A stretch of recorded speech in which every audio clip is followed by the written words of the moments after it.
And according to Jesus, God's love works a lot like that too.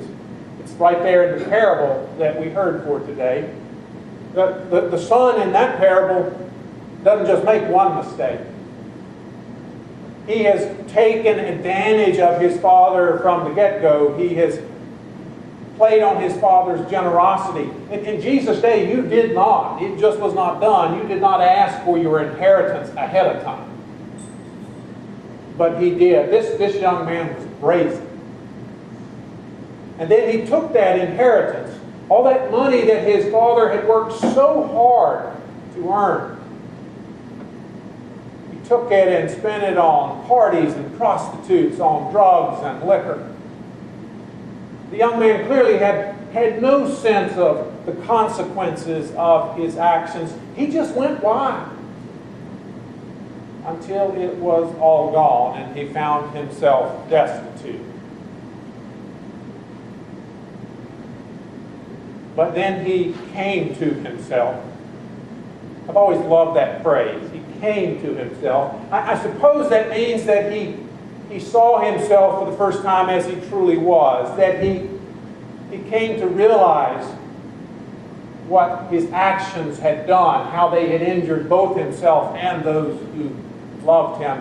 And I would suspect that in that moment, he must have seemed to himself truly unlovable. And even though he's sure that his father could no longer love him, he still knows that his father is a generous man. Surely his father would at least give him a job, would not let him starve, and so he gets home. But he clearly does not understand or appreciate the depth of his father's love. His father can't wait to embrace him, to welcome him back, to restore him fully, to celebrate his return. Too bad Jesus doesn't just end the story there. But he has to go and add an older brother. In the Greek of, maybe I've told you this before, but in the Greek of the passage, this fellow is a presbyteros brother. That's the Greek for elder. It's where we get our name Presbyterian. Now, we chose it because it describes our government by elders in the Presbyterian Church, but I suppose that it fits Presbyterian congregations, at least most of them, because they, like most traditional church congregations, are made up of elder brother types. People who generally try to keep the rules, who generally try to do what's right, who, as a rule, don't go around spending their inheritances on prostitutes and drugs and liquor.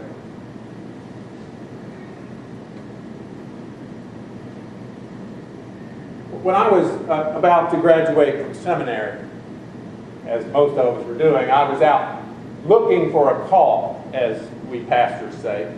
And when I was doing that, I talked to a congregation that had been growing like a weed and was searching for a new associate pastor. This congregation had just finished up a massive building program that had relocated the congregation to a new place. They had been right in the heart of the downtown of this little small town. But this little town had started to become a bedroom community for a nearby metropolis. And as they had reached out to some of the newcomers, they had begun to grow so rapidly that soon their facilities would not contain everybody.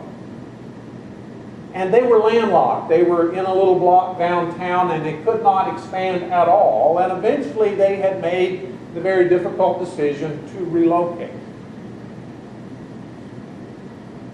The new building, the new facilities were beautiful, were spacious. They had huge parking lots. The place bustled and was filled with energy and with excitement. But not everybody made the trip to the new place. There were some folks that even though things were going grandly, even though everything was great, there was so much energy and excitement, they just could not be a part of it. They could not go over there to that new place with all those Johnny-come-latelys. And they formed their own tiny little church that stayed in the old building downtown. You know, one of the images that Jesus frequently uses to describe the coming rule of God is that of a banquet, a feast, a grand dinner party. It's a wonderful, joyous occasion with delicious food and fine wines. And you don't have to be an A-lister or a celebrity to get an invitation to this banquet. It's remarkably easy to get an invitation. But this seems to pose something of a quandary for regular religious sorts, for elder brother types. They just aren't sure if they want to go to the party, no matter what a great party it is, when there's so many folks there that just ought not to have been invited.